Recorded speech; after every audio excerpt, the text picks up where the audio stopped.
फटाक खबरें देखें सिर्फ 30 सेकंड में डाउनलोड करें तक ऐप और हमारा लिंक है डिस्क्रिप्शन बॉक्स में। राम राम नमस्कार, मेरा नाम है सोनिया सतानीत और आप देखना शुरू कर चुके हैं हरियाणा तक। आज हम हरियाणा की राजनीति के एक दिलचस्प किस्से पर बात करेंगे जिसने हरियाणा की राजनीति को आया राम गया राम की राजनीति का नाम दिया। 1966 में हरियाणा एक अलग राज्य बना, फिर 1967 में पहला विधानसभा चुनाव हुआ। पहले विधानसभा चुनाव में हरियाणा में 16 निर्दलीय विधायक चुने गए। निर्दलीय विधायकों में ज्यादातर कांग्रेस के बागी थे। तब हरियाणा के कुल 81 सीटों में जनसंघ ने 12 सीटें, स्वतंत्र पार्टी ने 3 सीटें जीती थी, कांग्रेस ने 48 सीटें जीतकर बहुमत की सरकार बनाई थी। कांग्रेस विधायक दल के नेता भगवत दयाल शर्मा ने मुख्यमंत्री पद की शपथ ली थी। इनकी सरकार 10 दिन भी नहीं चल पाई थी। तब कांग्रेस के ही 12 दल बदलू विधायकों ने मात्र 6 दिन में ही पार्टी छोड़ दी थी और इन तमाम विधायकों ने हरियाणा कांग्रेस पार्टी बना ली थी। इनमें एक विधायक गयालाल भी शामिल थे। साल 1967 में गयालाल हरियाणा विधानसभा के चुनाव में बतौर निर्दलीय उम्मीदवार हसनपुर सीट से जीते थे। 15 दिन के अंदर गयालाल ने 3 बार दल बदल किया। पहले कांग्रेस छोड़कर यूनाइटेड फ्रंट में गए, फिर यूनाइटेड फ्रंट छोड़ वापस कांग्रेस में और उसके महज 9 घंटे के भीतर ही दोबारा यूनाइटेड फ्रंट में।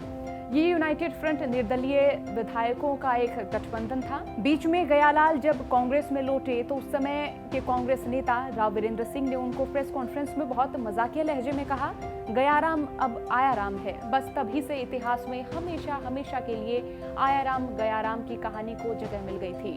पंडित भगवत दयाल शर्मा की सरकार गिरने के बाद भारतीय राष्ट्रीय कांग्रेस से टूटकर आए विधायकों ने विशाल हरियाणा पार्टी नाम से नया दल बनाया।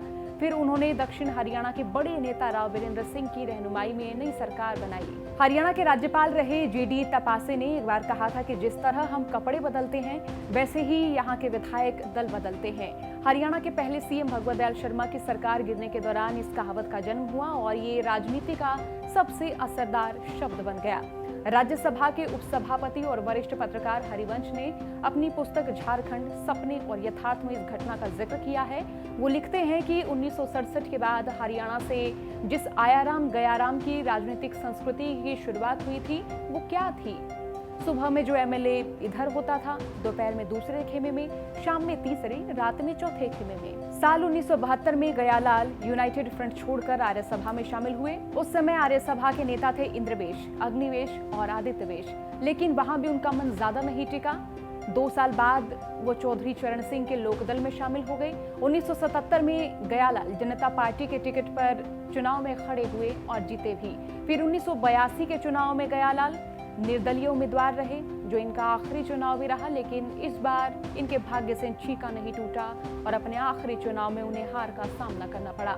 इन्होंने निर्दलीय से शुरू होकर निर्दलीय पर ही अपना चुनावी सफर खत्म किया और साल 2009 में उनका निधन हो गया। ये तो बात हुई एक देसी कहावत आयाराम गयाराम की, जिसकी उम्र आधी सदी से ज्यादा हो चुकी है। एक ऐसा नेता जिसने देश की राजनीति को एक नया जुमला दिया था, वो जुमला था आया राम गया राम। आज दल बदलू राजनीति के सबसे बड़े प्रतीक के रूप में इन्हें याद किया जाता है। आया राम गया राम यानी इस दल बदलू स्वभाव या दल बदलू प्रवृत्ति को रोकने के लिए राजीव गांधी ने 1985 में दल बदल विरोधी कानून बनाया, लेकिन वो ज्यादा कारगर साबित नहीं हुआ। इसलिए इसे और मजबूत करने के लिए 16 दिसंबर 2003 को संसद को 91वां संविधान संशोधन विधेयक पारित करना पड़ा।